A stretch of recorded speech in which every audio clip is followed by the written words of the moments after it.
किसी को अगर आप धोखा देते हैं तो आपको भी धोखा ही मिलेगा, प्यार नहीं मिलेगा।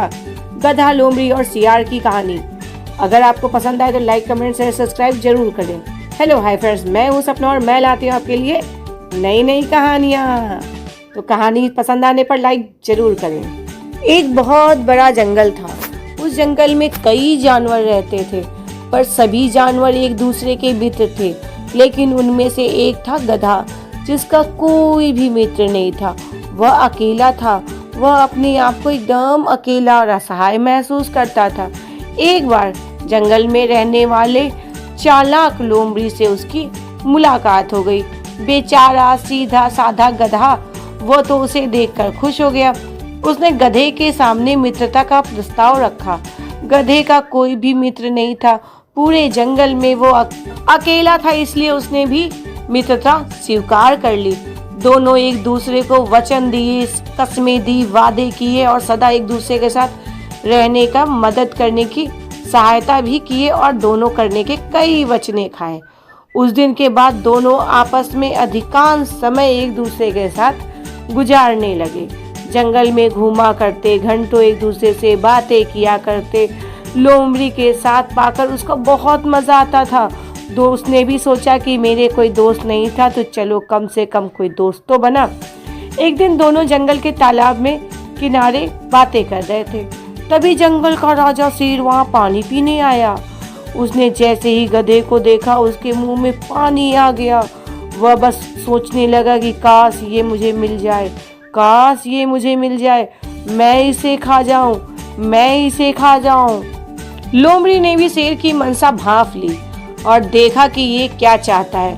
वो सोचने लगा कि क्यों ना शेर से समझौता कर लिया जाए और उसे गधे को मारने में सहायता करूंगी तो इसको भी भोजन मिलेगा और मुझे भी मिलेगा और दोनों मिल बांट के इस गधे को खा सकते हैं। उसने अपनी वादा तोड़ने का निश्चय कर लिया और वो जाके गधे के साथ धोखा दे दिया। गधे को धोखा देने के साथ वो जाकर शेर से संधि कर लिया और फिर उसने शेर से कहा, मैं उस गधे को मारने में सहायता करूंगी।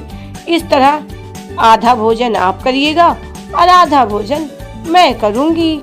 सियार ने बोला, मैं आपकी मदद करूंगी, लेकिन हाँ, आप मुझे वादा दीजिए, वचन दीजिए कि आप मुझे कभी कोई नुकसान नहीं पहुंचाएंगे, तो ही मैं आपका साथ दे सकती हूँ और थोड़ा सा मांस आप मुझे भी देंगे।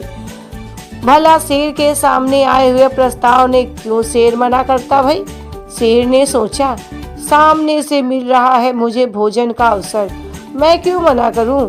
अगले दिन योजना के अनुसार लोमड़ी गधे को भोजन ढूंढने के बहाने जंगल में एक ऐसे स्थान पे ले गया जहाँ पे एक बड़ा सा गड्ढा था। गधा बेचारा सीधा साधा, उसे तो लोमड़ी की चालाकी के बारे में कुछ तो पता ही नहीं था कि वो उसके साथ क्या करने वाला है। वो उसे अपना सच्चा मित्र मानकर उसके साथ चल दिया और गड्ढे के पास पहुंच गया। लोमड़ी की बातों में उलझे गधे की दृष्टि पड़ी नहीं थी और वो जाके गड्ढे में गिर पड़ा। उसने जरा सा भी ध्यान नहीं दिया कि उसके आगे गड्ढा है और वहां पर वह गिर गया। लोमड़ी ने तुरंत पेड़ के पीछे छुपे शेर को इशारा किया। शेर ने भी मौके का फायदा उठाया। भला आप किसी को धोखा दोगे तो तुम्हें भी धोखा ही मिलेगा। मौके से शेर ने भी इस अवसर का बहुत अच्छा फायदा उठाया। पहले उसने लोमड़ी पर हमला किया और लोमड़ी को मारकर चकाचक कर दिया और उसे कच्चा खा गया और खाने के बाद उसकी बोटी बोटी नोच ली और फिर बाद में उस पड़े गड्ढे में गधे को भी मारकर उसकी दावत उड़ाई। तो देखा दोस्तों, कैसे इसने धोखा दिया, उसके चक्कर में वो खुद भी मारा गया। इसीलिए कभी भी हमें किसी को धोखा नहीं देना चाहिए, क्योंकि दूसरों के साथ बुरा करने वाले का भी अंत बुरा ही होता है। हम अगर किसी के साथ बुरा करेंगे तो हमारे साथ भी बुरा ही होगा। इसीलिए हमें कोशिश ये करना चाहिए कि हम स्वयं भी अच्छा कार्य करें और दूसरों को भी अच्छे कार्य करने की सीख दें। कहानी अगर पसंद आई हो तो लाइक करना बिल्कुल ना भूलें।